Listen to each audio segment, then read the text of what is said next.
Hi everyone, so today I finally received my quinacridone red from Sennelier. It's been about 2 months since I've been waiting on Jackson's art, and I just wanted to point out to you that if you're ordering a back order item and there is a date there, then that's just an expected date for their own delivery of receiving the product. Then of course that could be changed, so it's not 100% guaranteed that will be the date that they will receive the product that they don't have in stock.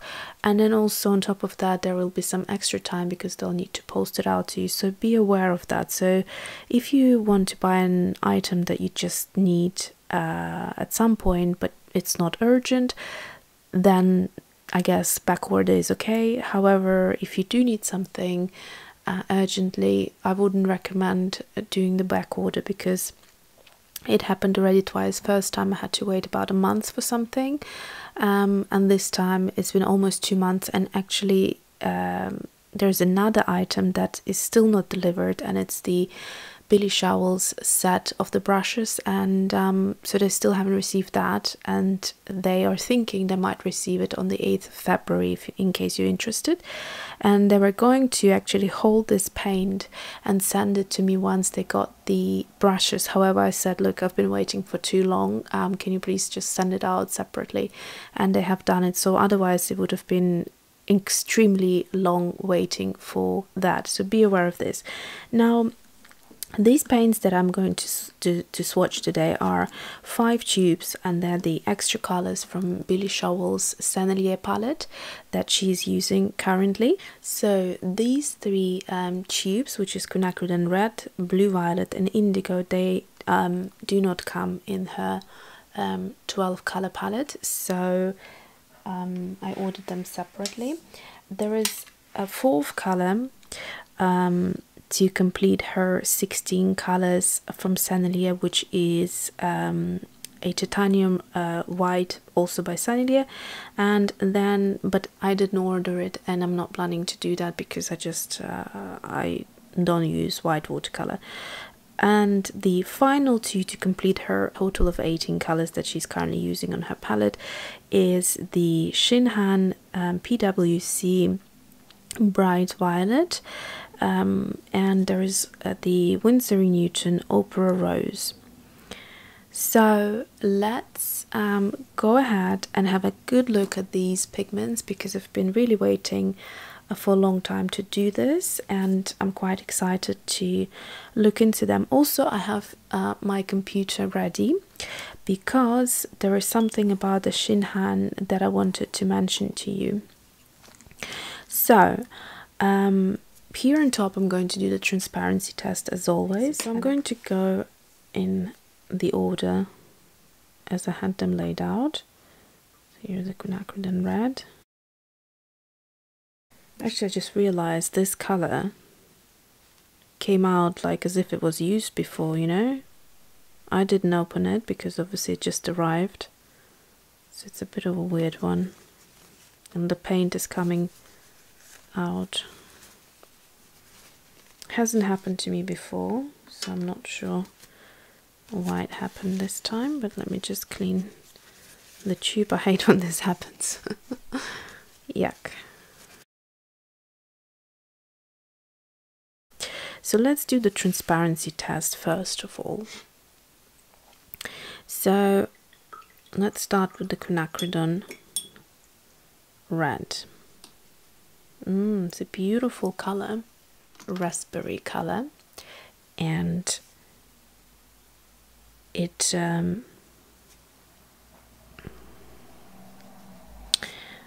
sometimes can be a cool tone, I notice, and sometimes it can be a warm tone. By the way, in terms of the paper, I'm using the Moulin de Roy smooth paper, but the reverse side, because I don't like the smooth side. It's a bit too smooth. It kind of felt staining for a second there, but we will do the staining test a bit later.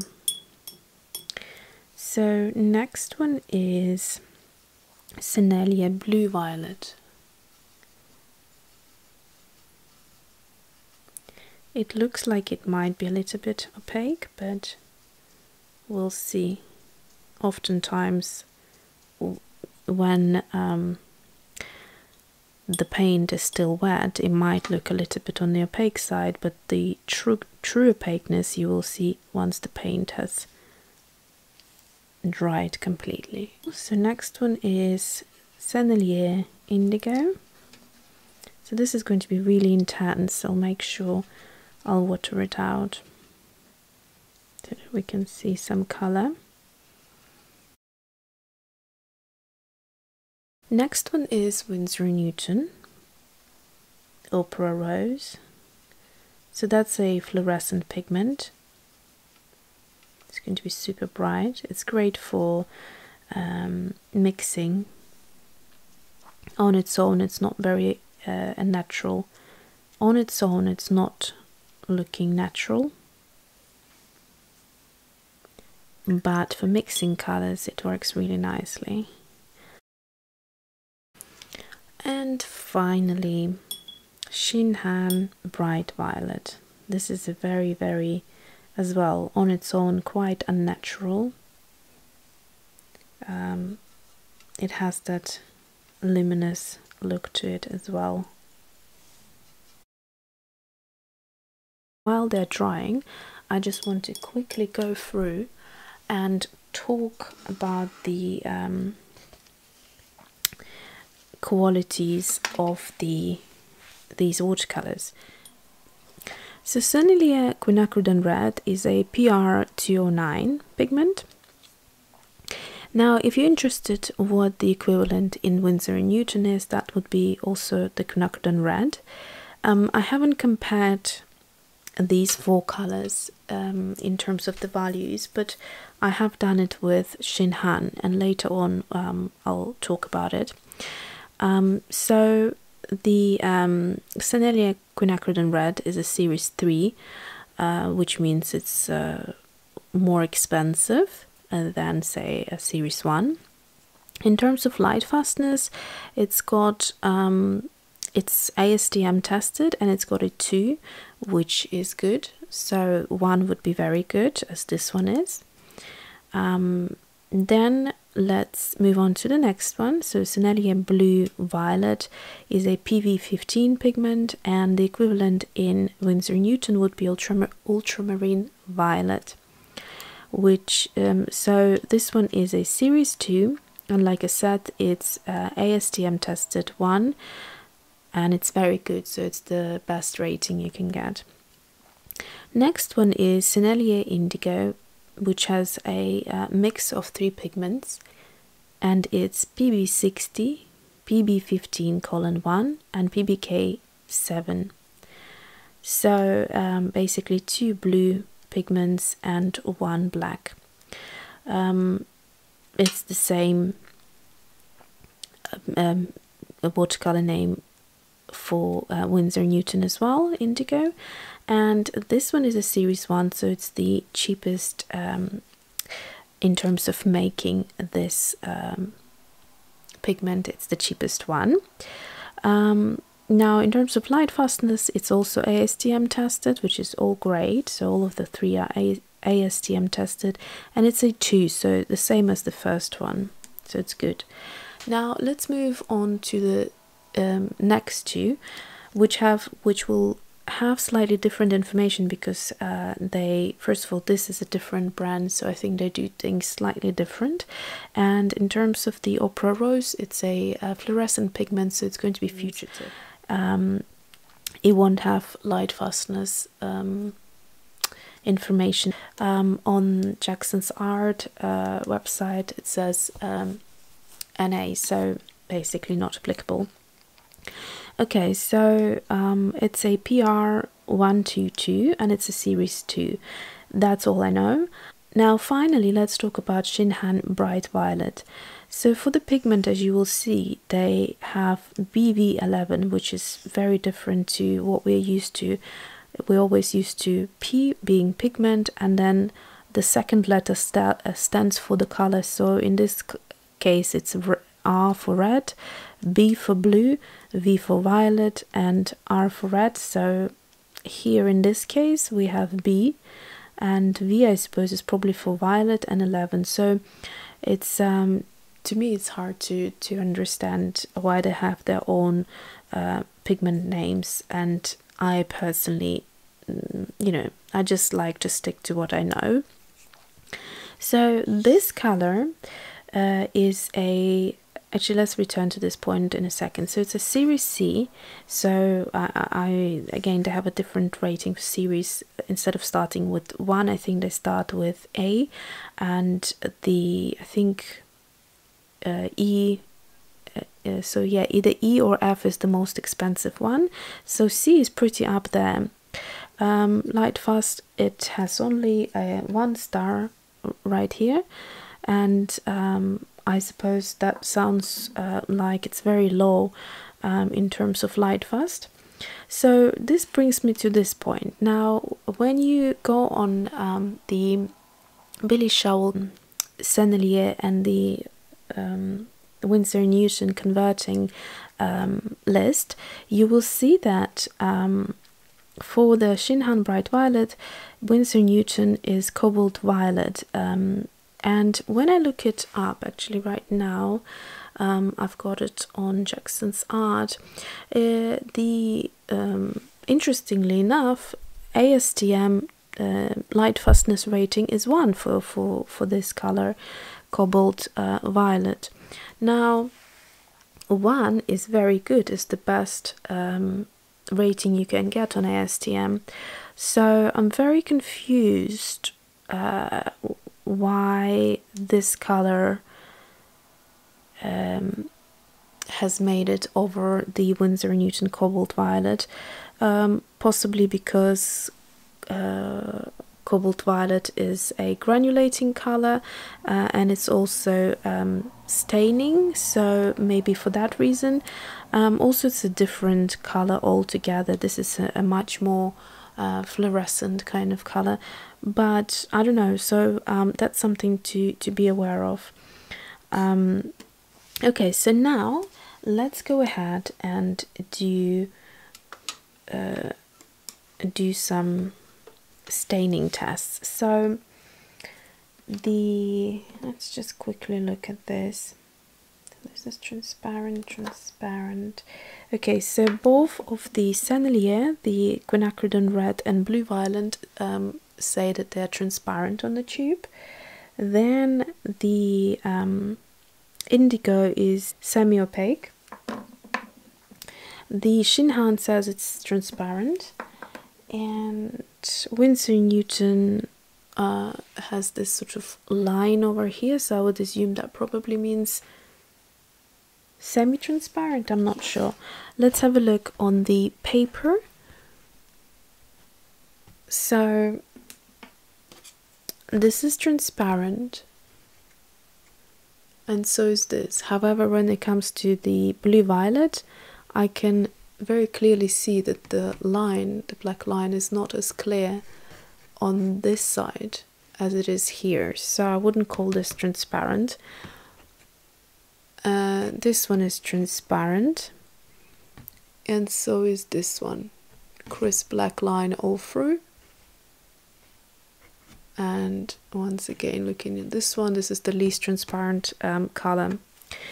So now let's move on to the lifting test. So below the black line, I will take my brush that I used for doing the swatches, and I'm just going to make sure I don't have too much water on there, and then I'm just going to try and lift this color like so and see how much I can move.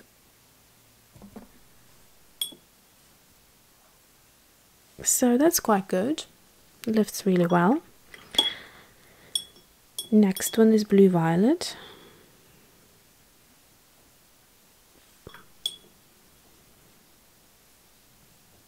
That lifts really well as well. Indigo.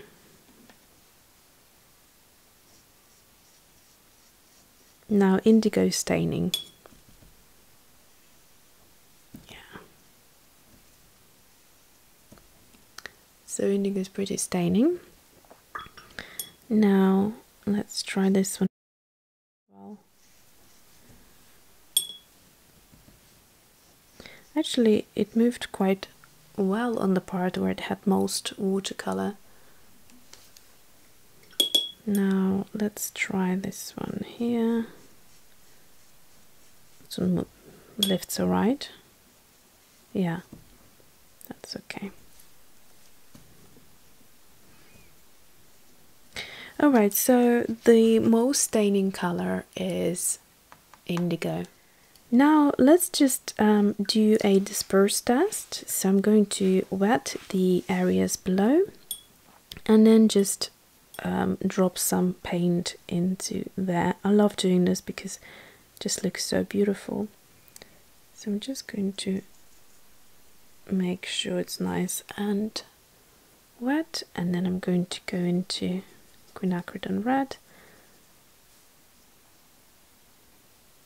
and let's have a look.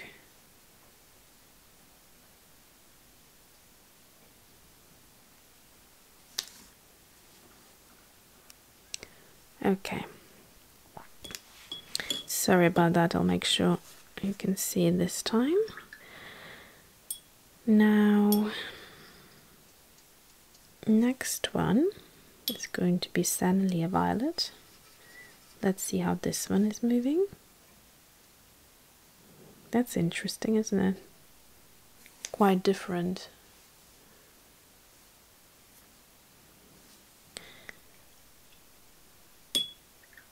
So it doesn't give those spidery kind of veining effect. It's very subtle. Okay, next one we have indigo.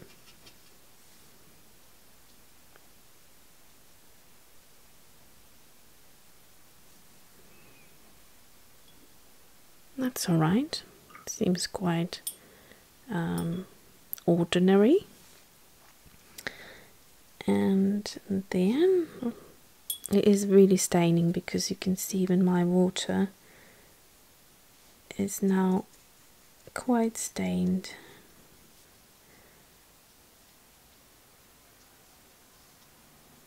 Okay, so Winsor & Newton is being quite modest, doesn't seem to be moving or spreading as quickly.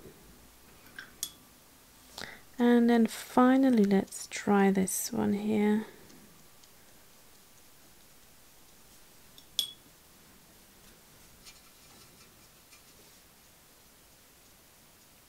Okay, so this one is also a modest watercolor. Doesn't spread as strongly. So these two, the quinacridone red and the indigo, seem to be doing really beautiful color disperse, and the other three are not as strong. Okay, so now let's maybe just try and kind of just mix them a little bit and see what colors we could get. I don't want this video to be too long, but since I have some of these paints here, I might as well.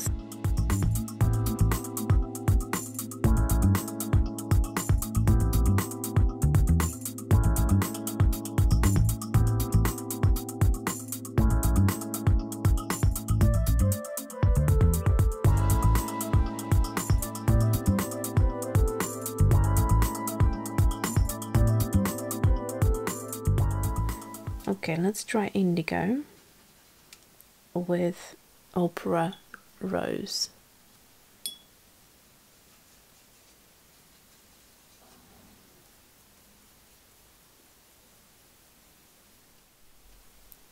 Okay, so that's just to give you a slight idea of what kind of color ranges you can get from this mix. Obviously, when you mix them with the other colors, you get a lot more. It's just I wanted to see amongst these what colors I could get.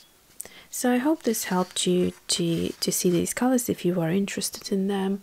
The reason I purchased them was because I really wanted to have every single color that Billie has on her palette, just because I get quite curious about watercolors and the different pigments and how they work. So obviously you don't have to go and buy Sennelier Indigo if you already have a different indigo. So that just was my my thing.